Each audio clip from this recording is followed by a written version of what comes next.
If you are a wildlife conservationist, Yeah. and I am as a hunter and you are as a non-hunter, but let's assume we were living your world, what does that look like to you? Yeah. And they say, more wildlife. Yeah. Yeah. Wildlife sticking around for my kids and my grandkids. And I said, that's exactly the same thing. vision as me. Yeah. I just have a different model that you may not agree with in how I get there.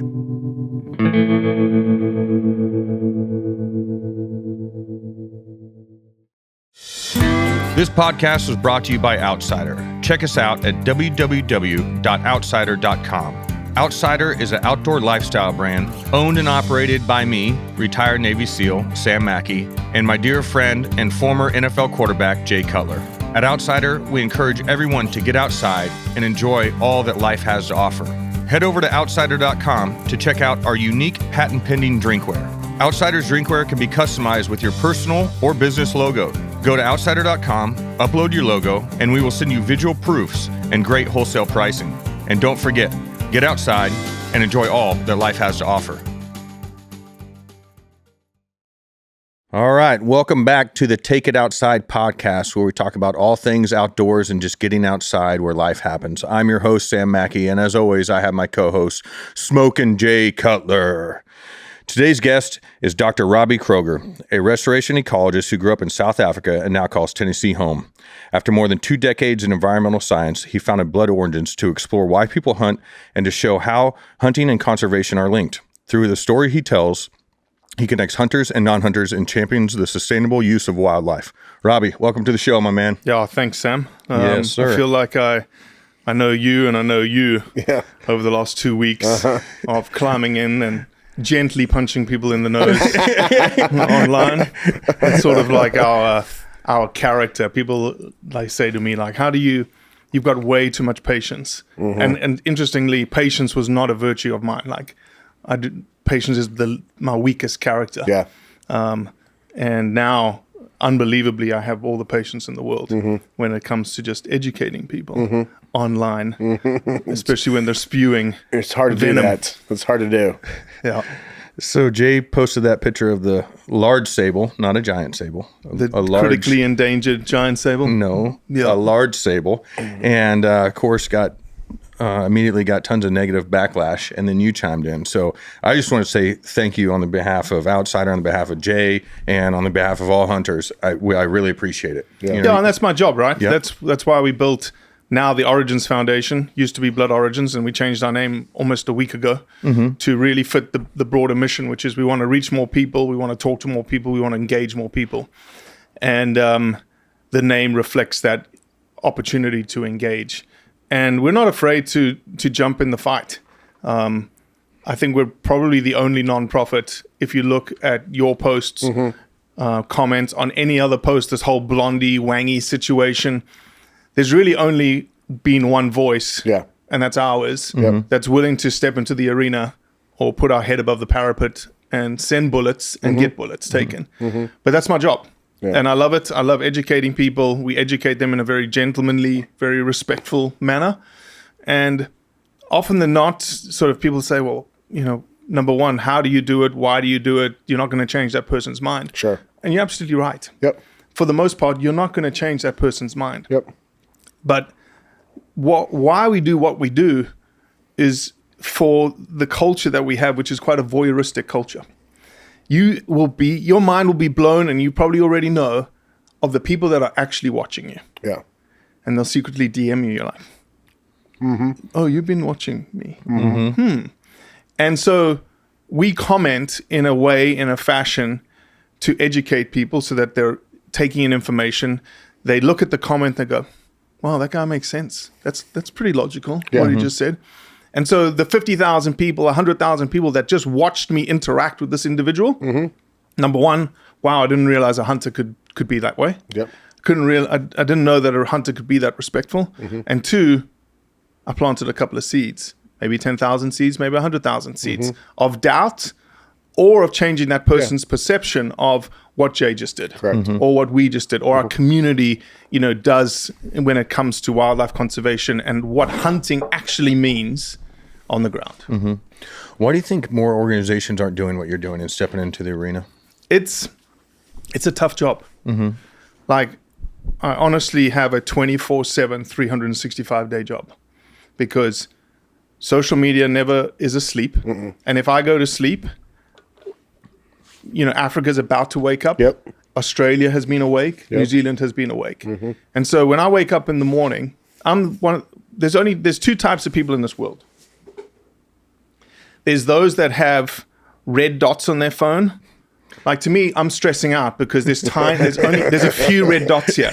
One email not read, 9 text messages not read. I bet you your phone has millions. Got a lot. Or a lot, not millions. I'm a no red dot guy. Yeah, and so there's those two types of people. So you can imagine, when I wake up at 4:30 in the morning, I have 400 WhatsApp sitting there waiting to be looked at. And any way somebody can get a hold of us, they're getting a hold of us. DMs, emails, text messages, WhatsApp, Twitter DMs, tweets, TikToks, you name it, they can get a hold of us. And so that's a really tough job to stay on top of. And it's tough because you have to have the acumen to be able to interact, to be able to respond in the right, appropriate manner. And that's just our MO. That's why we've decided to do it. And we're young. We're 5 years old this month. Wow. SCI is an established organization, DSC is established organization, NWTF, Ducks Unlimited, they've all got their lanes. What we do is not their lane. No. It's our lane. And that's what we do. We do it really, really well. And we're also such a small, nimble machine that, and your situation in South Africa was the perfect example of our power. Yeah. I knew your media guy. I didn't know your outfitter.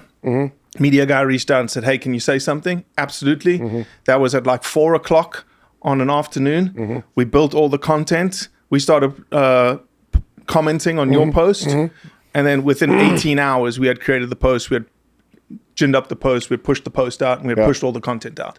So within less than 24 hours, we had already gotten all the information, decided the marketing strategy for how we were going to push out the content, and pushed it out. Yeah. It's amazing. And we do that all over the world. Why do you think people get triggered about African hunts? Because of the connotation because the fact that you can't bring the meat back. Okay. End of story. Sure. If Africa, you were allowed to bring the meat home from your sable or the eland or whatever you could do, then there wouldn't be a platform to say that all you did, Jay, was go and kill an animal. Gotcha. Oh no, I went and killed an animal because it's the meat that I wanted and I wanted to bring it home. It would totally change the idea of why someone is going to Africa to hunt. People, and here's where, we don't have to apologize. Yeah. You go to Africa because you enjoy hunting. Correct. Because it is fun. It's part of the whole excitement around hunting. And we don't have to apologize for that. Now, everyone will take that statement and they'll be like, oh, you're going because it's fun to kill things. No, like when you philosophically start thinking about hunting, hunting is defined as chase and pursuit of an animal. Correct. Which inherently has failure built into its definition. That's why it's not called killing, it's called hunting. If we wanted to be 100% successful every single time we went in the woods, then we wouldn't, and that's what we were after. That was our kicks. That was the thing that we wanted, was to get off on killing something. We'd go volunteer our time at the local abattoir. Yeah. Because we could kill as much as we wanted every single day, and it wouldn't cost us anything because we'd volunteer our services. But hunting has a failure component to it. Very much so. However, again, the reason why I think we're in this situation, not just Africa, but worldwide, hunters, 70s, 80s, 90s, early 2000s, the way that we communicate, the way that me and you would communicate if we were text message buddies, you would be sending me pictures from Africa of the animals you've killed. Yes. That's how we communicate, okay? And that's how we communicated before the advent of social media. Unfortunately, our communication style didn't change when social media became something in the 2005s. That's when a cell phone camera first materialized on the scene. We've only been living in a social media world for the last 15 years, plus or minus. Okay, and it has changed the game. But our communication style hasn't. No. So we communicate through social media by just showing dead animals. And if somebody has no idea about hunting, which the majority of your audience doesn't, all they see is like, oh, you went to Africa to kill things. So then you post that picture, that little video of you interacting with the kids. How did the response night and day. flip? Unreal. Night and day. Night and day, dude. Yeah. People were like, I'm crying. Yep. This is amazing. Yep. However, and here's what I would challenge. If we go into that comment section, how many hunters in that comment section I just said, hey, good job? Probably none. Because that's not how we like to communicate. That's too soft. That's too cuddly-feely for us. I'm going to play devil's advocate a little here. So I would argue it would make me feel better. And I've been Africa hunting one time, and it did make me feel better knowing the meat was going to a school, an orphanage, or, some place where kids are involved, right? And it's going to benefit kids. That is more rewarding than bringing the meat home and feeding my own family.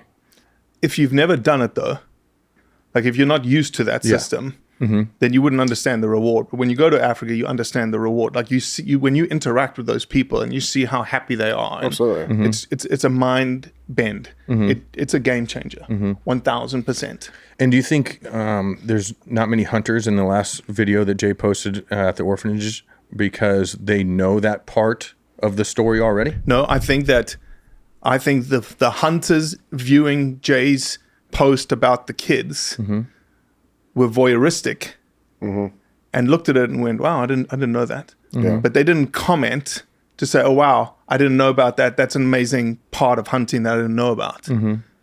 They wouldn't say anything. It's all the others that would say something because that's what they're used to. That's the communication style that they're used to.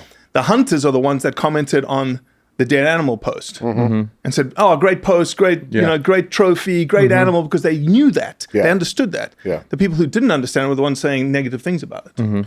But a lot of that meat also goes to the trackers, the skinners, the cooks. I mean, it's going a long way that people just don't realize it also. Yeah, it's a complete economic engine, especially in South Africa, where they've got the South African government just passed a new game meat strategy, a law. What is it? Which means you can sell, they want more game meat being sold into the food chain in South Africa. Wow. So an outfitter like yours now, not only does he feed his camp staff, not only does he feed the guests in camp, not only has he got maybe a school that he's supporting or an orphanage that he's supporting, well, now he can do his own butchering. Sell it. And sell it into the food chain and generate an economic value from his animals. It's great Makes perfect sense. So you grew up in South Africa and spent much of your career as a restoration ecologist. What prompted you to start Blood Origins, and how did your background shape Blood Origins' mission? Yeah, so I grew up in South Africa. I came to the States in 2003, and then spent the next 20 years in Mississippi, essentially. And literally 3 years ago, moved to Memphis. So in South Africa, when you're growing up as a kid, a young boy, you want to be everything that you guys want to be as you grow up. You guys wanted to be a quarterback, a famous quarterback. You wanted to be a firefighter. You wanted to be a Navy SEAL, all of those things, right? In South Africa, we want to be those things too, but we also want to be game rangers. We want to be the guy driving the Land Rover jockey, be the Land Rover guy and pointing out there's a bear, there's an elephant, here, eat this, it's going to make your mouth numb. That's the kind of guy we want to be.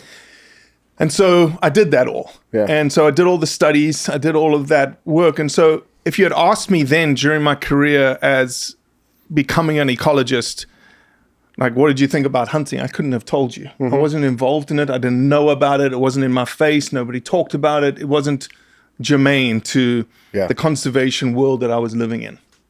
And so when I came to the States, my family has a steeped hunting heritage. So I'll just take a moment and pause and give the story. My grandparents immigrated to Mozambique in 1954. My grandfather was a hunter-gatherer in like the 30s in Siberia, in Russia. He lived in northern China. It's an amazing, amazing story of my grandfather and what he did for in terms of hunting. He's got stories of, there's a story that I've done a little piece on where him and his buddies on Christmas Eve, now imagine letting your husband out on Christmas Eve. They wanted to go pheasant shooting. And so they climbed onto a train and they went up. They're thinking, oh no, there's going to be this town where we can find pheasants. And they saw a chap get onto the train with pheasants in his bag. And they're like, oh, where'd you get those pheasants? The guy goes, oh no, you need to stop at the next stop and then go to this village. oh, they're like, and they changed their plans Christmas Eve. They're like, okay, that's where we need to go. And they literally walked through the snow to this village, and they were like, where are the pheasants? Yeah. They're like, no, there's no pheasants here. And Chinese culture is that you can invite yourself into someone's home and they have to feed you, and they have to feed you alcohol as well. And so these guys on Christmas Eve literally walked into someone's home. The husband's Sam's not house. home, and they just got prolifically drunk. And the husband finally came home. He started drinking with them, and he's like, all right. They said, look, we need to get home. And so they got on the back of a horse-drawn cart in the snow, go back to the train station in China. And my grandfather said they were so drunk and they were so upset that they never went hunting that they were shooting their shotguns at the moon to try and put the moon down. So he was a prolific hunter. And when he got to Mozambique, he actually became a client liaison / professional hunter with the first safari company in Mozambique. It was called Safarilandia. It was run by a guy called Werner von Albensleben. He was a baron out of Germany. And his 2 professional hunters were the biggest elephant contract hunters in Mozambique at the time. A guy called Harry Manners, very famous elephant hunter, and a guy called Wally Johnson, very famous elephant hunter. And my grandfather then came alongside them. Robert Ruark had a camp. Robert Ruark finished the honey badger on the banks of the Save River where these guys had a camp. Fred Bear hunted with these guys. Wow. It was just the who's who of Mozambique hunting. My grandfather has a photo of him and Werner von Albensleben. They'd hunted so many buffalo that Werner came to him one day and said, we need to hunt buffalo differently. Yeah. I'm tired of shooting them with these big guns. Yeah. I found these big German pig spears that I've modified. Let's go hunt. No way. I'll find the photograph. Whilst I'm talking, I'm gonna find the photograph that we can talk about it. And so it was just, hunting was like in our blood. Like I read all of these stories as a kid growing up, and I was just like, I loved them, and I saw the stories on the wall, but I never got to experience hunting because it was gone. Like Mozambique was finished. Mozambique was, went through a civil war. There's the photo. Oh my goodness. Look at that buffalo though. That buffalo is a tank. That is a tank. Oh. And so those are the big spear. Those are the big spears, the big pig spears. They're like, this is boring with guns. Let's make this a little interesting. Yeah, 100%. Crazy, hey? And so if you look at the left-hand side of that photograph, there's a gun leaning up against a tree. Yep. It's too much for this podcast. We'll have to come back. But I literally just found that gun after being missing for 30 years. No kidding. Really? Yeah, and got it into the States. That's amazing. So my hunting heritage is super steep, but I never hunted in South Africa. I never hunted with my family. I never hunted with my dad. We hunted doves once in a sunflower field.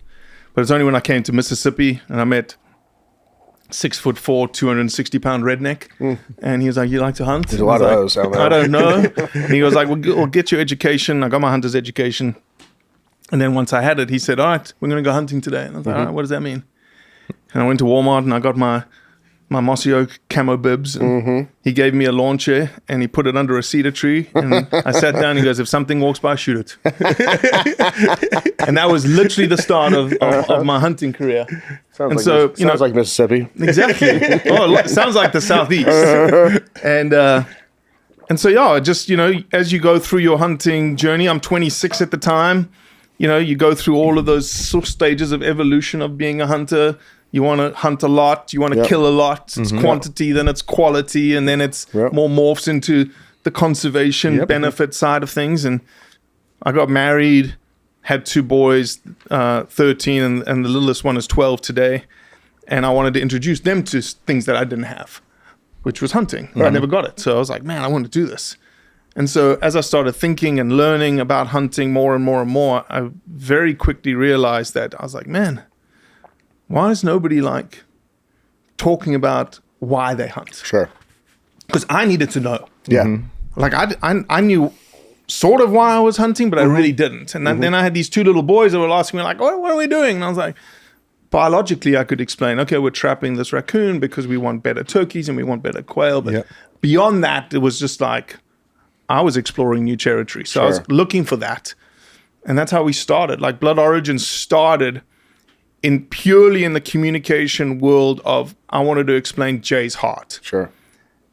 But I also needed to differentiate ourselves from the 1,000 other people that were now in this space that I was walking into that want to be hunting influencers, and they want to have their own shows and whatnots. And so what we decided is, number one, we needed to film very differently, and we needed to film as high quality as we possibly could. And that's what differentiated us from the get-go. Like the level of quality of what our work is and the way that we could convey. I've just got an ability to interview people to get to the gold and to peel their onion layers. And again, it was hitting elements of the hunting community that they hadn't seen before. So, more often than not, you've met Bert Soren. I had Bert Soren crying on camera, talking about hunting. The manliest of men in our hunting space was crying about what hunting meant to him and his dad. And we're like, okay, this is okay. It's okay to be like that. It's okay to be emotional. It's okay to be, thinking deeply about this thing that we love so much. I think we're also getting to the age, I talked to Bert quite a bit yesterday, actually, about a different topic, but we had this conversation. I think we're getting to the age where we're okay with being vulnerable, just because we're past the chest out, macho stage that you're in for your 20s and 30s.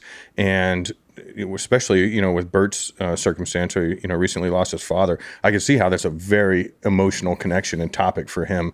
Because, I was fortunate enough to bring my family out to Jay's ranch a couple of weeks ago. And the best part of the trip, hands down, was my daughter coming every morning at 6 a.m, tapped me on the shoulder, and she goes, "Do you want to go hop in the Jeep? The elk are probably moving right now." I said, "You're right. I do. I do." 100%. And we just would drive around, and we'd drive for an hour, and she's like, "All right, I'm ready to go home and eat breakfast." We'd turn around right there. But just experiencing that with your child, I mean, there's nothing like it. Yeah, 100%. Yeah. So another one of your goals is, creating the rhetoric and educating between hunters and non-hunters, and the educational piece for the non-hunters. What has been your, what have you had the most trouble with connecting those dots, and what have you found to come easy that was not expected? Yeah, I actually appreciate the fact that you said connecting the dots, because that's really what we do. And we see the hunt as like the original dot. And afterward, you've got all these dots that come after this hunt. And a lot of people don't even know about these dots. And unfortunately, the hunting community themselves don't know about the dots.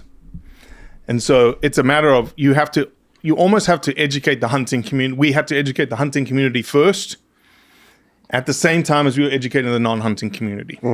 And so now, if you watch, I've got many, many examples of now, if you watch people interact, you wouldn't see it, but we get tagged into a lot of things. And those things that we get tagged into is somebody commenting about elephant hunting.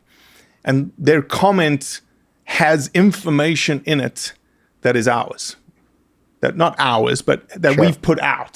That they have now absorbed, which is what we want. And they are now comfortable. They're comfortable and confident on that social media space to put their head a little bit above the parapet and go, "Hey, did you know?" Use that information. That, hey, elephants in South Africa aren't endangered. Like, you can't give an elephant away for free in South Africa. So what are we going to do with elephants? Like hunting, sustainable use of that elephant, culling of those elephants, that's something that needs to happen. And if you want to learn more, go check out the Origins Foundation. That's how it's typically how it gets set up, which is what we want, because then they're planting seeds. People are coming across to our page, and all of a sudden we have all this information. I think the challenge now is that we've expanded so much so quickly.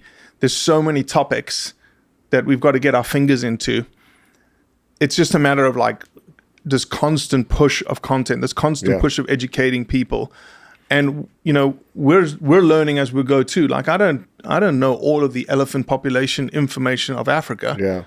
But I'll learn it. Is elephants obviously is a hot topic for elephants people. And lions. Elephants and lions. That's those two. Huge. What about can we shoot some giraffes? Is that a hot topic? So interestingly, let's talk about giraffes. So giraffes are right now on Appendix 2 of CITES. Okay. There's a big, so CITES is your trade of endangered species. It's the thing that you need to satisfy to be able to trade between countries. Okay. Right now, CITES is Appendix 2.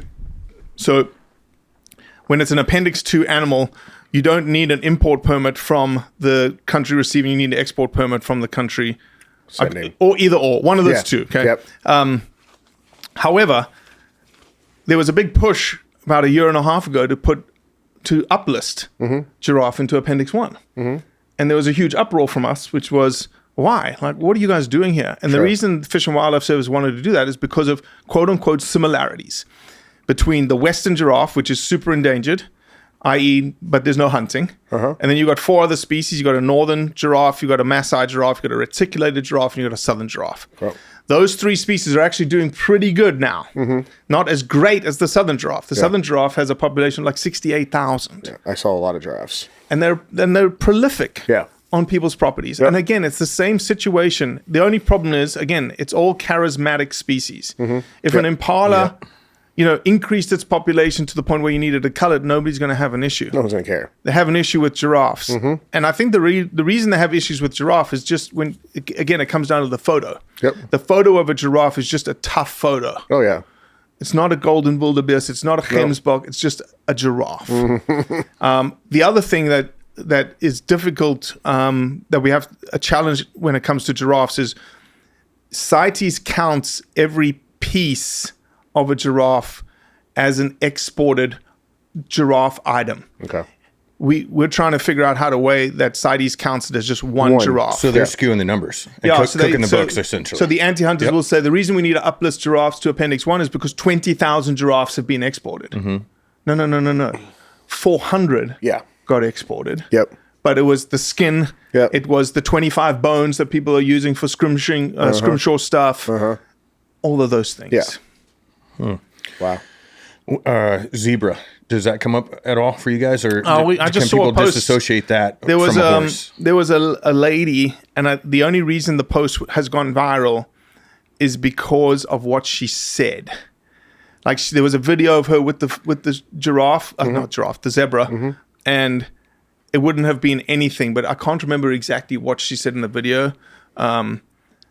It wasn't the greatest wording choice, and it was the wording choice that set everybody off. I mean, I've got 4 coming back. I have. I rearrange my my zebra rug every morning after the kids do gymnastics upstairs. It's shoved in the corner. But you often talk about the sustainable use of wildlife as a tool for conservation. How do you explain this concept to someone that is skeptical about hunting? Yeah. So we've got a couple of lines of narrative that we would tell people. So the first one would be, where would you say the 2 bastions of sustainable wildlife are in this world? I'll ask you guys. Where do you think the 2 bastions are of where wildlife is doing phenomenally well? I would have to say western part of the United States. Yeah, that's what I would go with. And why'd you say the western? Why wouldn't you say the whole U.S.? Because I would say that the Southeast does a lot of killing. There's not as much management. But I guess you could say the whole U.S. Actually, I'm gonna go back a bit because in Virginia, as a resident, for like $100 you get, I think, 6 deer tags, 2 turkey tags, and a bear tag. So I'm willing to guess the conservation efforts have been greater out there. 100%. They're about to open up. They're about to open up elk hunting again in Virginia. They did, I think, 2 years ago for a lottery. I think they only give out like 5 tags. So I'm gonna, Tennessee and Kentucky are both doing elk too. Now. Yeah. I'm gonna, digress and recant my statement and say, the Southeast. I would say the U.S. You guys just gave perfect examples. White-tailed deer have gone from a population of, just about 300,000 at the turn of the century to about 32 million today. And about 6 million whitetail are killed every single year in the U.S. And the population stays at 32 million. Probably turkey have exploded too. Yeah, turkeys are a boom and bust kind of species, and we've all seen the the need for turkey management. People are getting more interested in turkey hunting, but that's also a super success story. So yes, the U.S., when you look at the U.S.'s history of its wildlife numbers, at the turn of the century, everything was about to be done. Okay, with laws and regulations, and the reason they were done is because there was no regulations and policies and laws around wildlife management. Those laws, regulations, and policies got put in place through Teddy Roosevelt, through the Pittman-Robertson Act, for fishing, through the Dingell-Johnson Act. And those things came about as a result of hunters, as a result of sportsmen. Okay, you take where we were in the turn of the century to where we are today, it's a phenomenal wildlife success story. Yep. You look at what wild sheep does for sheep conservation. It's an incredible success story. So when you talk about sustainable use of animals, United States is a bastion, is an example. Because a lot of people don't realize, they're like, oh, you guys just wiped out the bison. It's like, yeah, everybody wiped out the bison. Yeah. It wasn't just the hunters. The reason the hunters were wiping out the bison is because the urban people had a demand for bison meat. They wanted the skins. They wanted the tongues. And that's what fueled it all. And without a regulation and policy in place, it was a every man for himself, a tragedy of the commons situation.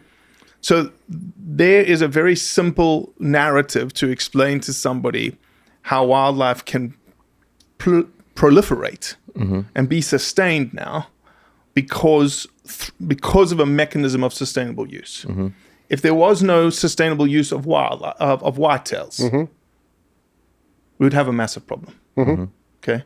Now we will never get to the place that's, say, a United Kingdom situation where they're allowed to put a whitetail. They don't have whitetail, but they're roe deer or muntjac or Chinese water deer. That can go into the system. That can go into the food chain. And so there's an added value to that. But very little public land in the England system, all private land driven, wouldn't work here. Plus our North American wildlife model here has put in place that all of these animals, regardless of where they are, typically are owned by the people. Yeah. So the second bastion of wildlife conservation is South Africa. And it's a completely reversed model of what America is. So it's actually two great examples, because one is a public land, public system, public resource model. The South African model is very much a private land, private resource model. So in the mid-1970s, if you looked at the amount of wildlife that was existing in South Africa, there was probably about 500,000 head of wildlife. Most landscapes were dominated by sheep, goats, and cattle as a value-driven proposition for agriculture and for the land itself. Massive drought hit South Africa in the mid-70s, and everything started dying. The sheep, the cattle, the goats, they all started dying. But old Farmer Joe was walking around his farm, was like, that kudu still looks pretty darn good. And then people started inquiring, hey, can I come and hunt that kudu? And I'll pay you $2,000 for that kudu. And that was the same price as you could get for 10 sheep or 15 sheep. And he was like, oh, hold on. And so they started moving to a wildlife-based value model in South Africa. The other thing that helped the system was the law changed in South Africa, which meant that any wildlife that was on your property, you owned. What was it before? It was public resource. Okay. So no hunting. Yes, hunting, but you didn't really own the animals. You had to get quotas from game management authorities and whatnot. You all of a sudden now had complete control over your wildlife. You can decide what you want to do with it. You want to breed them up, sell them off. You then got into the game management business. So all of a sudden you had this whole industry now tied to wildlife. Game sales, game management, hunting, photographic tourism, all boomed. So this is in the 70s. So it hadn't been going on that long then. Yeah, and today there's over 22 million head of wildlife in South Africa. Do you think they will ever adopt and I know this is above us and it's, has to do with the South African government, adopt a preservation program like we have here in the United States with public land? There's no way, unless, and this would be terrible, but it would only come about by sort of an eminent domain kind of situation. in which they would grab farms and turn them into public lands. That wouldn't happen because they would just turn it over to other people. And they wouldn't manage it well, and it would all go to shit. So the public lands that South Africa has is what it is right now. They've got phenomenal national parks, and then they've also got state-run parks. So, for instance, Northwest Province right now is probably in the spotlight because of mismanagement, whether it's due to rhetoric, due to whatever. Everyone's pointing fingers at whoever, lots of different people. But they quit hunting in 2005, their parks. Used to be great hunting in their parks. They quit hunting because of sentiment and rhetoric and push. And now they're starting to put tenders back out to hunt these places. Just because they've got too many animals. Yeah, are they calling out some of the herd? They need to cull. Yeah. They need to do wildlife management, but also they've got no money. So that, to me, when you ask the question, like, how do you communicate sustainable use? Those two examples are very easy examples for somebody to understand. Like, for sure. And you even couch it in a way like, what would you, as a non-hunter, let's just forget about hunting for a second. What's your vision for wildlife? Like, what do you want? If you are a wildlife conservationist, and I am as a hunter and you are as a non-hunter, but let's assume we were living your world, what does that look like to you? Yeah. And they say, more wildlife. Yeah. Yeah. Wildlife sticking around for my kids and my grandkids. And I said, that's exactly the same vision as me. Yeah. I just have a different model that you may not agree with in how I get there. And I would ask, what is their model? What is their plan to, create this sustainable ecosystem? I don't think they have a plan. They just want more. Yep. So it's a very much you use the word preservation. So a preservationist model is a model in which there's very little human interference in the model. It's like, let Mother Nature do what it does. And that would have been a great model in the 1950s when you didn't have a booming population. You didn't have this literal human fingerprint pressure on the precious spaces that we have left. Because of that pressure that we have, from Africa's 2 billion people today, it's going to be 5 billion in 2050. You have to show value to that wildlife. You can't just, bastion out everybody else and go, look, leave this alone. It's going to do what it does. No, it's not going to do what it does. You need to manage it. There's no flow anymore in this system at all. And so you need to be able to say, okay, look, this preservationist system, and you can go even further. There's one step further, and that's Kenya. Kenya has gone beyond a preservationist system. They've gone to an interventionist system. So we've seen footage from the Kenyan Wildlife Service of a lion that got bit on its face by a snake. Because that lion is so valuable, the Kenyan Wildlife Authority went in with a vet team, darted the lion, and treated the snake bite wound. Are you interfering with Mother Nature? Yeah. Yeah. But in their model, they're like, if we could do something, shouldn't we do something? Sure. And the answer is yes, sure, you could. Yeah. And if that's your model, then that's your model. Yeah. But I don't think that model is going to work as pressure starts to grow. And so a sustainable use model is a model in which you have a triple bottom line. You have a social benefit, you have an economic benefit, and you have an environmental benefit. And you can't argue with those three benefits. It's helping people, it's helping wildlife, it's helping communities, it's helping regional economics, it's helping national economics. And, people can talk until they're blue in the face about, hey, we need to ban hunting. Like, we need to get rid of it. Okay, great. Well, let's just practically throw, what the reality of this world looks like today with hunting. And we'll just use South Africa again. We're talking about South Africa. Let's use South Africa as a model. I even had an interaction, whether it was 4:30 this morning or last night. Somebody was like, hunting is terrible. It's the worst thing that can happen in South Africa. We should, the national park model is the model. Kruger's over 20,000 square kilometers. Okay, if you start putting all the land together and you compare how much land is protected under a national park, state park model in South Africa and how much land is protected under a private land model. Sure. It's, for the public land model, it's about just over 78,000 square kilometers. In the private land model, it's over 205,000 square kilometers. Really? So almost triple the amount of land is being protected, and not just land, habitat. Not just habitat, and not just the game species that we are after, that we're chasing, that the land is being protected for. all the other species, the non-game species, the butterflies, the insects, the lizards, the fish, the ecosystem services is being protected in over triple the amount of land in South Africa. So now you say, ban it. Okay, what are you going to do with 205,000 square kilometers now? Yeah. You tell me. It's a lot of land to manage. I did not know that. That surprised me. Yeah, you got to break it down in this world. Again, these are the things that we like to talk about. That's why I'm talking about it now, because it's things that I can bury into people's brains and they can feel confident talking about it. So if you take this whole planet, every single square inch of this planet has to have some sort of land use associated with it. Okay? Has to do something. And so then you look at it and you go, okay, how much of this planet do we think is tied to wildlife somehow? What do you think? What do you think that number is, that percentage is?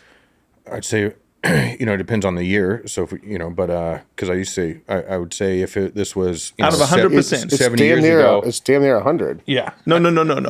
Of that 100%, how much of the 100 is actually dedicated to wildlife? Oh, goodness. I'm going to say 87%. No, you got it wrong. I would go the other way. You got to It's flip it. 12? 20. So 15. I'm going to I threw say the ocean in there. I'm going to say no. Forget the ocean. Okay. Okay. So I'm going to say probably about 8 to 9% of this world 8 or 9%. of this world is wildlife driven. Okay. And so now let's take that 8 or 9%, because here's why I say it. It may be 10, 11, 12%, maybe something like that. Sure. But what you've got the 30 for 30 that Biden put in place that everyone is after, right? Why is 30 for 30 such a huge thing? Because to get to 30% is huge. Yeah. So we must be much less than 30%. Yep. Okay. So in that 30% context, you look at Zim, you look at South Africa, you look at Tanzania, you look at all these places that hunt, they're over 30%. Yeah. They're Oh, in yeah. the 32s, 34s, 41%. Okay. So let's just take that 12% and we break it out to 100. You say, okay, what are the tools that we have? What are the things that we have that protect wildlife in this world right now? There's only 7 things. Wilderness, the big tundra, jungles, places that hardly anybody goes. Let's just call it wilderness. Sure. Okay. Then you've got your national parks, your state parks, your national preserves, all that kind of stuff. Okay. Then you've got your philanthropic model. So you've got your big bingos, I4s, WWFs, endangered wildlife trusts, TNCs buying land. Then you've got your agriculture, your regenerative agriculture model, your regenerative forestry model, your typical Southeast, blending deer management with forestry, right? So now we're at 4. There's only 3 left. Yeah. You got a biodiversity carbon credit kind of model that's starting to emerge, right? Then you got photographics, you got hunting. Did I miss any? Doubtful. No. So there's 7 tools. There's only 7 tools we have to protect wildlife today and for the future. Of 12% of 100%. So why would you say I want to get rid of one of these tools? Yeah.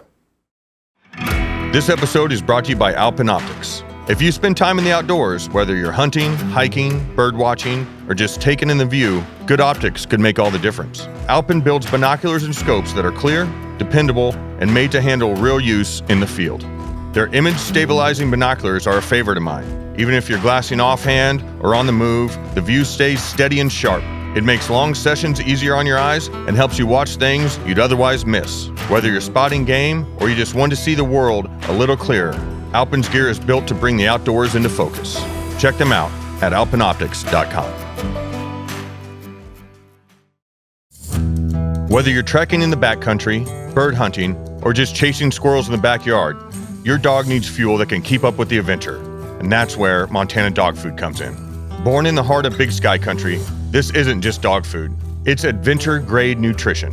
Crafted with responsibly sourced ingredients from the Western U.S. and freeze-dried to lock in every ounce of goodness, Montana Dog Food Company delivers clean, powerful fuel for your pup's wild side. No shortcuts, no synthetic junk, just premium, nutrition-packed meals and treats designed to support strong muscles, healthy joints, and endless energy, whether you're trekking trails or snuggling by the fire. So give your dog the food that fuels their adventurous spirit. Go to montanadogfoodco.com and feed your dog the best.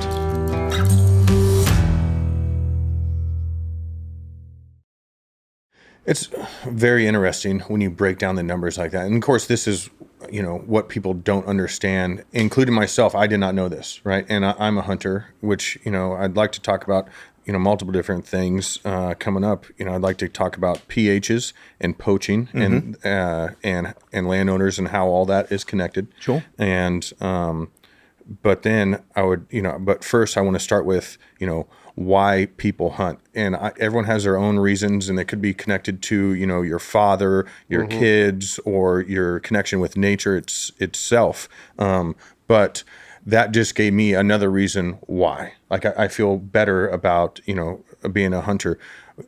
You've written, tons of articles, made tons of films. What would you say to the non-hunter that why hunters hunt? Yeah, so that's how we started, right? That's what we started at, is telling people's why story. And we've done 80 of them to today.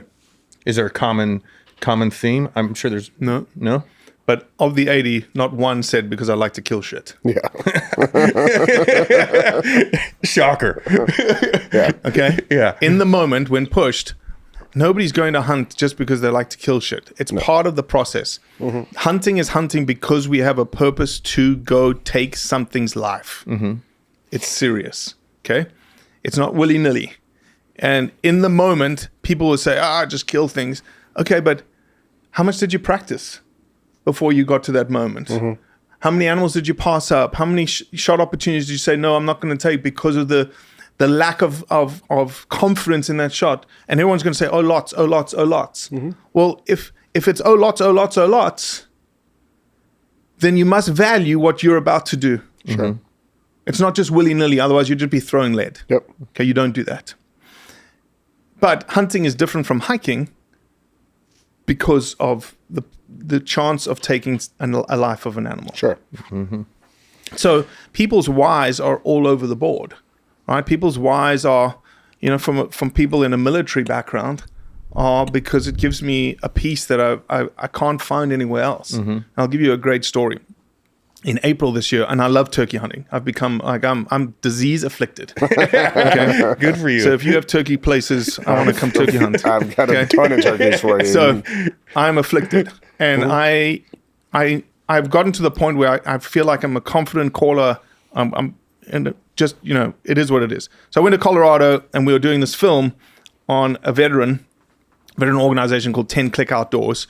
They're out in Colorado, and they've got the development director, a guy who's got massive brain injury from being blown up with an IED. His name's Justin. Just a great dude, but has all the classic stuff that comes out of war, right? And I said, look, we're going to take you turkey hunting. And the morning turkey hunt that I took him on was the absolute epitome of a turkey hunt, right? I don't know if we're allowed to swear on this podcast or not. It's the internet. So we drive the truck up into this sort of valley, and they stop the truck, and they're all in the truck because they're just like, messing around and whatnot. Yeah. I'm in the back of the truck, and I just go, yeah. And this bird just goes, pow, just cuts me off. And I lean into the little window in the back of the truck. I said, get out the fucking truck right now. And so they pile out the truck, and literally it's a cat and mouse game for 2.5 hours. Oh, he wow. comes in and struts for 45 minutes. He won't come in. He won't commit. He disappears. We go around. We get into another valley. He comes up on the ridge and struts for, again, a good 30, 40 minutes, and then finally commits. He comes in, and the guy shoots him at like 55 yards.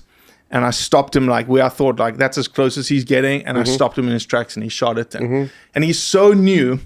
And this, you'd laugh as a military guy.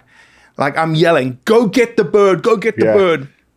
And he runs up and he stops 20 yards away and lifts his gun up to shoot it again. And it's flopping. I said, do not shoot that bird again. Just put your foot on it. So he's just enamored with it. He's laughing, he's crying. Yep. And we interviewed him afterwards, and this is what he said. He said, Robbie, I didn't know what hunting could be. In war, we go to war because not as an original idea, but during the process of war, we get our high from shooting at people and killing people. It's just part of it. Yeah. And so when we come home, the ones that have very addictive personalities fall into addictive things like alcoholism, like drugs, like some of them get lots of tattoos, right? Gambling. I mean, Somebody, adulterous relationships. Yep. He goes, Robbie, this morning you gave me a high that I didn't know was possible sober. That's amazing. I think for me, it's a higher high, and maybe because, I was in the military longer than I've been hunting, but, I get buck fever on every animal and I have to get my shit together. I'm sitting there, and, let's just say we're going to go cull some does, right? And we're watching all these does, everything's good. Then I see, the big doe, mature doe walk out. I'm like, okay, that's the one I'm going to harvest. As soon as I tell myself that, my hands start shaking. Yeah. And I mean, it's a battle to get my shit together to pull that trigger. And it's, don't get me wrong, the military had plenty of excitement for me, but it was also a job, and you had to perform. Not that you don't have to perform when you're hunting, but it's just a different type of performance. It's not a job, and maybe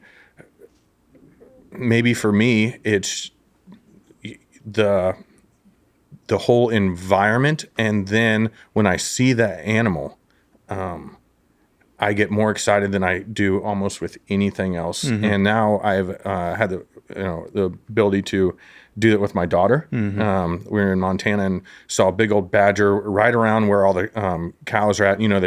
They or all the cattle are at. They dig big holes, and the farmers don't like them. Me and my daughter, I asked her, I said, "Do you want to go hunt that badger?" She said, "Yes." And I was same thing. I was nervous. Not only that, now I have to perform in front of my daughter. Like, you bust my balls, everyone busts my balls. Like, okay, you're just a dude busted balls, right? Yeah. But now, like, I can't miss this in front of my daughter, right? And was able to kill this badger, and it was a big badger. I lost my mind. My daughter was looking at me like I was a total weirdo. I was trying to high five her, and she was looking at me all strange. I was hooting and hollering, and I get that feeling by myself, but it's exacerbated, now that I have kids, and I've never had that feeling quite anywhere else. But there's glimpses of that feeling you get in the military. Right? Yeah. So that's one why. Another one. People's, again, everything I talk about is built around people's rhetoric against us, right? So the idea of, okay, you guys are just bloodlusting killers. And I was like, well, some people travel halfway around the world to then travel another 3 or 4 days into the most remotest place that you've ever considered going, that has never seen a white person before, for the opportunity to kill this tiny little Dacre species that takes them 10 days to kill. And they may not do it, and they have to do it 3 times. Why is that person doing that? And the reason they're doing it more often than not is the adventure. Like they want to go experience these places. They want to go see the cultures, learn about people. Maybe some people it's just getting to know more people. Some people's whys here, locally is tied to being more organic. They want the meat. They want to they want to know exactly where their meat came from. There's so many whys, and again, there's 80 of them on our channel, plus a bunch of others that people just say, "This is my why." So it's really across the board, and I think people should just be more comfortable when somebody asks the question to be honest about, like, why do you do it? Sometimes it's just like, that's just a part of us. That's just a part of who I am. Like, that's what I love to do. Okay, why do you love to do it? And you should have an answer to that. Like, why do you love to do it? Oh, because I love the adventure. What do you like about hunting the most? I think it's more about the people involved, and playing football, like, there's that camaraderie, you have a locker room, and like, I think it's like in the mornings, like getting ready for the hunt, having coffee, and coming back and telling your story afterwards. Back at, you're getting ready for dinner, you're having a beer or a glass of wine, and you're telling, the story, good, bad, successful, unsuccessful, whatever it is.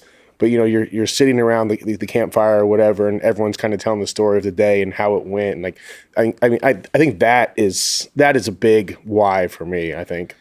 I don't know if you remember this, but this is years ago. I was on deployment and I was texting you, and you're like, "Oh, I'm about to hang some deer stands or something of that nature." And I told you, I'm like, I want to see the tree take a picture of the tree that you're about to hang it in, and then once you hang it, take a picture from there. Because I'm jonesing right now, and I just want to see where you're going to be, so I can have context of your story. So when you shoot something, I can put some visualization behind it, right? And I mean, I'd never hunted Africa before, so this was your first time hunting South Africa? Yeah. Holy smokes. And and Victor, who was the PH and the guide, I mean, just being around him, the kid was 23 years old, but I mean, he'd grown up in it, and just seeing how, I mean, he was amazing. I mean, I've been around some really good hunters, but to see someone in South Africa is 23 years old that's grown up in it, and just see how confident he was and his ability to spot animals, that was a real treat. So I mean, I think it's for me, it's just about the people. I mean, if we kill something, obviously that's part of it, and that's a successful part of it. But just being around the people, the build up to it. I mean, Kentucky. I mean, I have a farm in Kentucky. Prime example. Like right now, has it got turkeys? It's got a million turkeys. Sorry, I'm just there's an invasion. we have so many turkeys. But right now we have cameras out. We're putting out corn and protein and stuff, and just seeing all the deer and talking about the process. All right, this one's going to be on the board. We're going to let this one go. All that stuff is a lot of fun to me too. Well, just think about just that scenario in the Southeast. Yeah. Right? The amount of money that you're plowing into, not just you, hundreds of thousands of people in the Southeast are plowing into their private land. Yep. Just to be able to potentially harvest that big buck. One deer. One deer. Yep. Right? How much money goes in the timber stand improvement stuff, and that ripple effect to the co-op where you're getting all the protein feed, the feeders, the industry of the feeders, the stands, the trail cameras, all of it, the ripple effect, just for the potential of getting that one deer. Yeah. And to top that off, I've had hunting experiences that are a lot like fishing experience. Sometimes when you're fishing with a good buddy and you catch a lot of fish, you kind of don't want to catch fish. You just want to, sit around and bullshit and talk to your buddy. Some of my greatest hunting experiences are with you, just driving around looking for game and or sitting in a stand looking for game or sitting with friends. And I really don't care if anything walks out at all. Yeah. I have this dream, and it's going to happen. We're going to film a piece around it. Again, this whole rhetoric of like, you guys just love to kill things. I want to test it. And so there's a couple of places that you can do it. You can go do it in South Africa. You can do a springbok cull. Okay. It won't be as intense. Or you can go to Australia and you can cull donkeys or you can cull camels. And I want to give somebody, maybe it's me, maybe I'll put myself in those shoes, or we just give somebody, it's like, all right, today you need to cull 50 donkeys. And I want to watch you do it. And I almost can guarantee it by the end, by the 40th, 45th, you're gonna be like, I don't want to do this anymore. No, we've experienced it. We called Audad in Texas out of a helicopter, and we killed a lot of them. We were hunting about 1 million acres. Yeah, and we're flying 1 million acres. And I mean, literally by the end of it, I was like, I don't even want to go back up. I don't need to pull the trigger again. It's gotten to a point where it's just like, let somebody else do it. Don't want to do it. Yeah, imagine now adding like, okay, you have to go get that animal, gut it, take the meat off, whatnot. It'll be just like, and that's what people 3, say. I'm good. Yeah, it'll be like after 3, you're just like, whoa, what are we doing here? No, this is what you supposedly like. Yeah. Oh, you're spot on. Yeah, 100%. I mean, and I don't think anyone's ever filmed it. So putting it to a test and filming it's going to be something to watch. pHs. So I know that different countries have different requirements. Right. Could you educate our listeners and myself on those requirements to become a pH? Why it's necessary to have a pH when you go to Africa to hunt? Yeah. So by law, in most countries, you have to have a licensed guide, licensed professional hunter. And you're right, different countries have different levels of professional hunters. So I'll talk about South Africa first, and then I'll talk about one other country. So South Africa, to become a professional hunter, you have to go through your 3-week course, basic animal identification, gun safety, all the bits and pieces.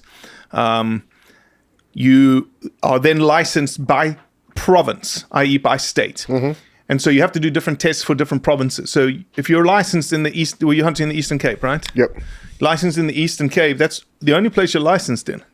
You can't go hunt Limpopo. You can't hunt the Northern Cape. You can't hunt KwaZulu-Natal. If you want to, as a professional hunter, you have to get their licenses.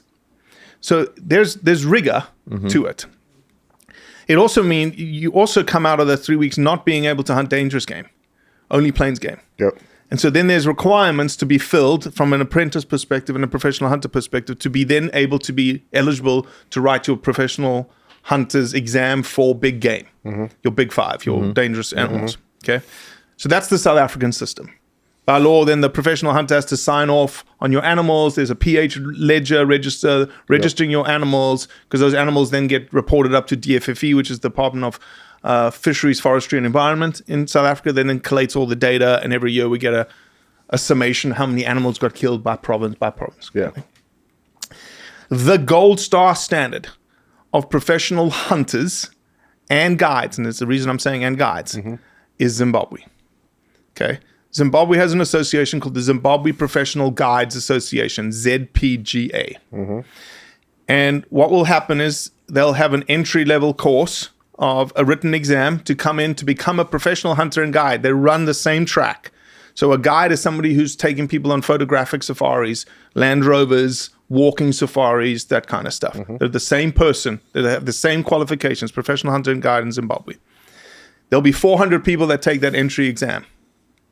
Maybe 350 pass. It is a 4-year process to then become a professional hunter and a professional guide.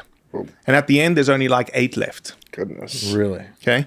It is the gold star standard. You have certain metrics to meet, happy days in the field, days being the backup guide or the backup hunter, leading the hunt, leading the guide, all of that kind of stuff. But here's the most amazing part of the whole process. Professional hunters and professional guides are required to kill big game in their licensing. So if you're a professional hunter, you need to have killed at least 2 elephants and 3 buffalo yourself. Goodness. And for the professional hunter, you have to have 2 cats also. Now, these animals aren't your typical animals that you would be hunting. You're not hunting, these guys aren't hunting them on bait. Yeah. They're not hunting them like, they are problem animals. Yeah. So in Zim, a lot of the communities have problem animals. They come into the community, they tell the government works with the contractor reaches out to the network and says, which appy needs experience? I got an elephant hunt, come back me up on the elephant hunt. So you understand the backup process, then you get to be the person who pulls the trigger. Wow. The guide, the professional guide that's taking photographs, also has to kill 2 elephants, also has to kill 3 buffalo. Oh, shit. No cats. Yeah. That's what I want. Yeah. I want my professional guide. Absolutely. If he's walking me in Big 5 territory with my family and the shit hits the ceiling fan, I want to know that professional guide, if an elephant charges and there's nothing stopping that elephant, he or she knows exactly what to do. Yeah, they've been there and done it. They've been there, they've done it multiple times. Is it tiered? So, for example, could that PH from Zimbabwe that is, ultimately, the tier 1 operator when it comes to the professional hunting world, can they go to South Africa? Okay. No. So they also then would have to get licensed if they wanted to in the state. That typically, what happens is what will happen is, say Jay goes to Zim. If Jay's done a lot of African hunting, the typical scenario happens like this. What was your guy's name? Victor. So if you go back to South Africa, you may hey, Victor, I want to hunt with you again. You are awesome. Victor will say, sure, where do you want to hunt? And you're like, I want to go up to Limpopo. Victor may be licensed in Limpopo. He may not be. But he'll organize with someone in Limpopo, but Victor will go with you. Because Victor knows you. Victor understands your likes, your dislikes, what, things you like to drink, things you like to eat, the way that you like to hunt. So he's going to communicate that to the professional hunter, but there'll be another professional hunter. Gotcha. Same thing's going to happen in Zim. Got it. Your South African guy will go with you, but there'll be a Zim hunter. The PH will be a Zim guy. Tanzania PH will be a Tanzanian guy, but you'll have your guy with you. Interesting. Okay.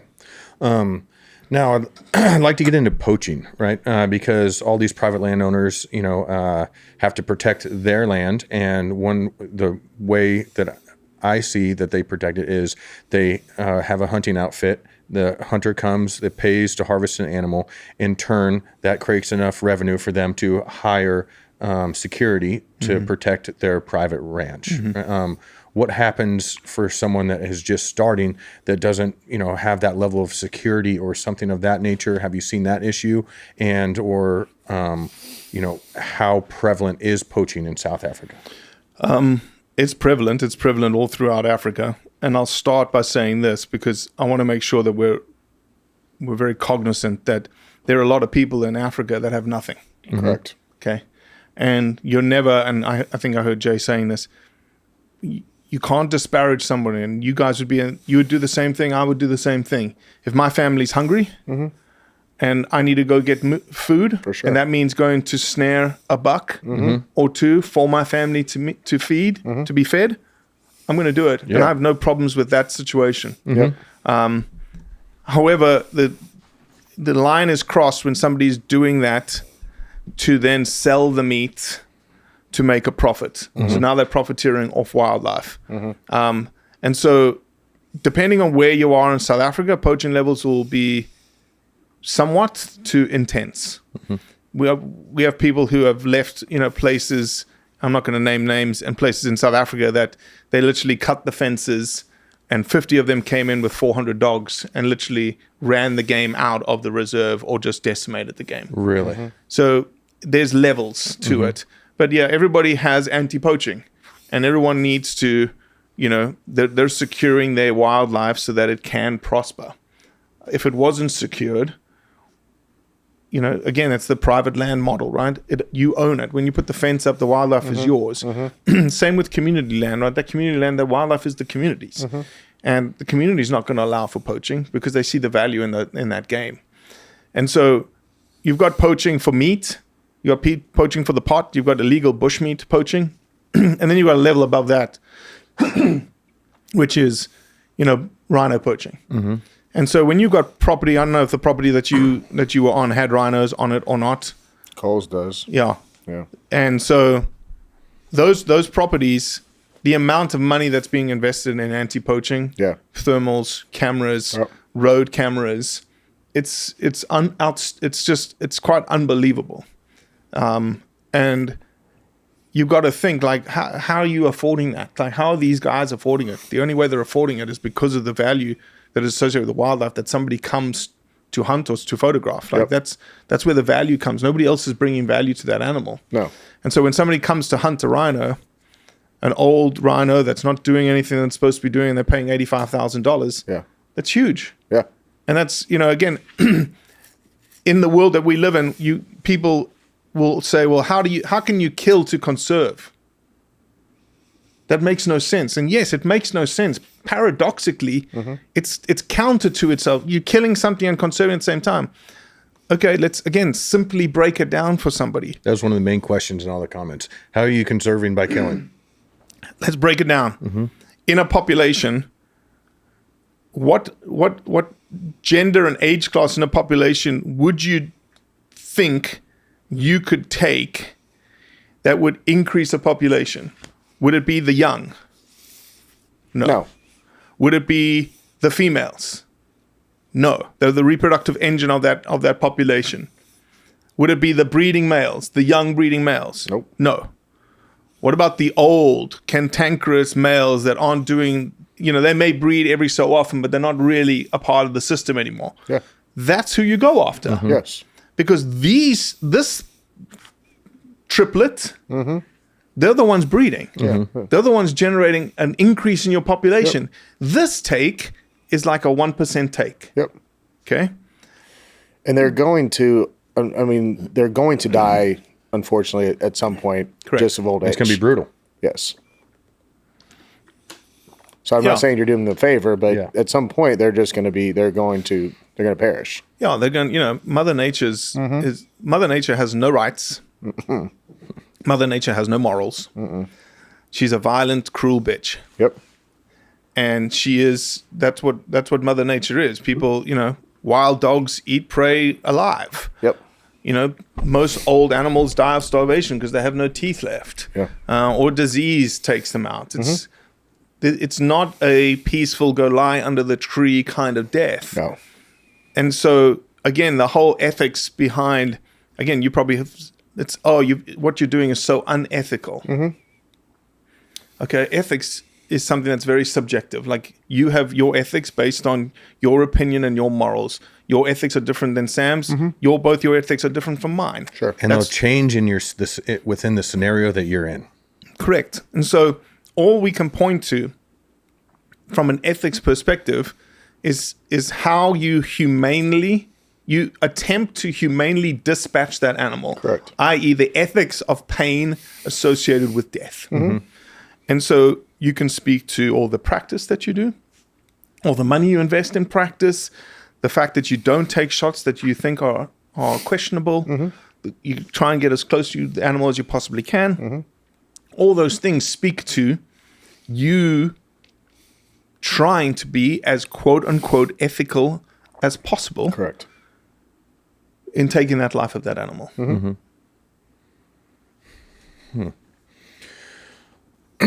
So this conversation led me to think about lions right away. Right, I would love to go on an African lion hunt one day. Okay, and don't hunt the lion in Wangi with a collar. In where? Wangi. All right, I'll write that down. National Park in Zim. That's where Cecil was killed. Oh, got in it. 2005. Okay. Yeah. I did not in know where Cecil was 2015. killed. Sorry, and but now I feel Blondie, bad for that dentist. And then Blondie got killed literally almost to the day 10 years ago. Now that's what I've been dealing with for literally the last 56 hours. Gosh. I saw something about that on social media, but I didn't dive into it. Have you killed a lion? Have you been on a lion hunt? You know, and I was explaining to a couple of my neighbors, like, why would you want to kill a lion? Yeah, that was my question. Why do you want to kill a lion? Because it is for me, it is a symbol of strength. Not anymore. I want to hunt an old mature lion that goes into the, all your rhetoric you just said about, being mature, about kicked out, no longer the pride lion. But at one point in his life, he was the king of the castle, right? And he had his territory, and, a younger lion has came in and taken that from him, and he's, gone to pasture, let's say. But what he represents is very interesting to me, and it is the ultimate game in my eyes, a dangerous game, and because they hunt you as you hunt them, and so it's that thrill aspect as well.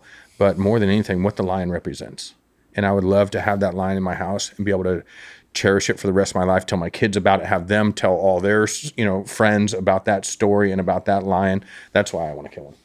Fair enough. Yeah, and it's a lion. Yeah, that's why it's controversial. It's an elephant. That's why it's controversial, right? Yep. And the question of that you just responded about why you wanted to hunt a lion. The same reason why somebody would say, I want to hunt a zebra. Yeah. Same thing, right? Sure. Yep. Like the reason I want to, buffalo is my thing. I've never hunted a buffalo in Africa. I'm going to hunt a buffalo. I've hunted a buffalo in Argentina. I've done it in Australia. And I do it with the same gun that my grandfather used, a .416 Rigby caliber with open sights, which means I need to get up close and personal, and I need to do what I do. And the thing is, in that moment, and what is the thrill and the adventure of it, and sort of the me testing myself is, if I don't do my job, that buffalo's going to do his job. Oh yeah. And so, one of us is going to be in trouble. Yes. I've been on a squirrely buffalo hunt, and it got real interesting real fast. It got pretty western real quick, and there's a thrill to that you can't get it anywhere else. Yeah. But by a long shot. Yeah. I'm going back in May. I'm going to try to shoot one with a bow. So that is going to get Well, make sure you get your bow set up I'm going to. perfectly. Yeah. I'm going to go with him and bring a spear. No. Well, if you do, I do not want to see nothing associated with that on social media. Actually, I'm going to say you're the one that gave me the idea. That's fine. Listen, as long as I'm not like, oh my God, what do I have to do now? Look at these idiots. Yeah. I mean, there's a time and a place I would do it with a spear. I would take, I believe his name's Tim Wells' approach and be in a tree and try to, spear him from the top. But, that's just something that I don't. And look, if the opportunity presented itself, Yeah. and I'm in Africa, and they're like, "Hey, you want to kill a buffalo with a spear?" I'm gonna go try. No, look, I get it. I get it, right? I don't. I'm not going to do it. Like Jay said, he's not going to do it. And again, you've heard me say this constantly. People, one of the pieces, again, of rhetoric that is hit on, like, well, you guys are just, it's unfair. Mm-hmm. The playing field is not level. You guys are using a high-powered rifle. Sure. Use a spear. Mm-hmm. And I'm like, okay, so you're advocating. So it's okay now. For me to use something that is primitive. Yep. That potentially will cause a lot of pain and a lot of suffering and not clean kill that thing. Yeah. In most cases. Yep. That's what you want. Yeah. And we'll say that. Like, that's what you want. Yeah. Versus it's a valid question. The clean, ethical thing that I'm doing. Yep. And typically we'll get zero response. Yeah. You can't respond to that. Respond. Can't respond to that. So what is your bucket list hunt? So I would, if the bucket list of bucket lists, now that I've got my grandfather's 416 Rigby back. So my grandfather, and it's not ready yet because nobody has gone into Mozambique in this area. So my grandfather hunted the Save River, which is a river that comes out of Zimbabwe, hits the coast of Mozambique, and there's a Kutada 4, Kutada 5 is on the coast. Kutada 4 has Zinavi National Park, which has a pretty substantial buffalo herd in it right now. But it would be to take my grandfather's rifle, go walk in the same river banks that my grandfather walked, and kill a buffalo with that same gun in that same area. That'd be awesome. So that would be the bucket list of bucket list hunts. But again, my grandfather was a buffalo hunter. I'm keen to hunt a bunch of buffalo, again, with his gun. And any sort of bovine kind of species. So I'd love to hunt a bison, a muskox. A muskox in Greenland is pretty high on the list right now. But also things like, I hear there's some feral Mexican fighting bulls south of Texas in the bush there. And really? I'd like to go in and do that. So I'm just intrigued with those animals that, again, are nasty, have bad temperaments. Yep. And I have to get up close and personal with them. I was watching some a show the other day about muskox hunting, and there's quite a bit of danger in that as well. As far as you're out on the frozen tundra. And I'm going to do mine in the summer. This African is allergic to the white stuff. Well, the one I was watching, the guy brought up a lot of great points. He's like, hey, if one of our snow machines breaks down, if something happens, we have to spend the night out here. Like, we're in for a hurting, and you could freeze to death, because I think it was negative 40 or something of that nature. Like, who wants to do that? That's when I would want to do it. I no think. way. And he's a glutton for punishment, though. No, forget that, man. Yeah, but it's all about the same reason I would hunt a Cape buffalo with a spear out of a tree. I would have to be in a tree, a big tree. I've seen those little mesquite trees over there when you're in the bush and the sawgrass. That sucker can come from anywhere, bro. I'm in an oak tree, the only oak tree around that doesn't exist. They better start. Yeah, you better start growing it now. It'll be ready in about 20 years to harvest a Cape buffalo that way, just for the experience itself, right? Because the material world has a lot of experiences. I've been fortunate enough to have a lot of cool experiences in life, but there's something about doing, a lion hunt, a buffalo hunt with a spear, going out in the frozen tundra that has a huge level of danger built into it. That experience is extremely hard to replicate, and they're few and far in between. I think that's why I would take that. And I'd also just add that something that you didn't know. Those big money hunts, lion hunt, buffalo hunt, elephant hunt, are the things that really are keeping these really remote, wild places doing what they do. Anti-poaching units, like Tanzania is a perfect example. Post Cecil in 2010, America ceased all imports of lions Yeah. into America. Well, that hurt Tanzania tremendously. I bet. And a bunch of hunting blocks went vacant because the guys that were operating in those hunting blocks could not sell their lion hunts anymore. And because they couldn't sell the lion hunts in a Tanzania as a full bag 21-day safari, it's probably $120,000, $130,000 hunt. They didn't have that anymore. And so they couldn't pay the block fees. And so they were like, we're out. We're done. So you still can't bring lions in the U.S., can you? That was You can. Oh, you can now? You can. Okay. from Very specific places. Okay. You can't bring lions in from South Africa. Okay. There's no quota out of South Africa. But Mozambique, Niassa, you can bring lions in from Niassa. Multiple places in Zimbabwe will export and import lions. Tanzania, lions are importable. So there's a conservation and Zambia. conservation process there in itself, right? So why don't these African countries, or maybe it's the United States, it's on our side, why don't we allow the import of certain animals from certain countries? You know the answer already. Because of political pressure from Politics. people who don't like hunting. Yeah. End of story. End of story. It's political pressure on the administration of the time to say, look at what these evil hunters are doing. You need to stop them bringing in these lion exports. And it happens at the federal level through the Fish and Wildlife Service, which is the permitting agency. But then it also happens that we fight them on the state level. New York every year has a trophy import ban bill that goes up to the House and the Senate. And we beat it back every single year. The one went through New Jersey, got to the governor's desk, and SCI threw up their hands and said, we're going to sue you. You're not allowed to do this. It's against the federal law for you to about to do this. And the governor backed out and didn't sign the bill. So at the state level, those kinds of, Oregons, the Californias of the world, the Washingtons are constantly pushing this idea. Like I think a couple of states have banned kangaroo leather. The best leather that can be used for cleats, soccer boots, is kangaroo leather. States have banned the Nikes of the world, the Adidas of the world, the Pumas of the world to use kangaroo leather, and are advocating for synthetic plastic to be used. What's more damaging to the environment? The sustainable use of kangaroos that are overpopulated in Australia. About to say, I've been to Australia. There's plenty of kangaroos. Plenty. And now you're telling the farmers that make money from contractors and commercial harvest of kangaroos that are literally eating them out of house and home for the sheep and the cattle that they have on the property. Oh, we're going to cut off a trade opportunity for an overabundant species because someone in the States says they're actually endangered, quote unquote, and nobody bothers to do the research to actually say what the truth is, which is my job. Why isn't there a federal entity that is educating these states on this process? Say, hey, you want to talk about game conservation? If we allow the import of dangerous game or lions, kangaroos, whatever it might be, it's going to truly help the state that it came from.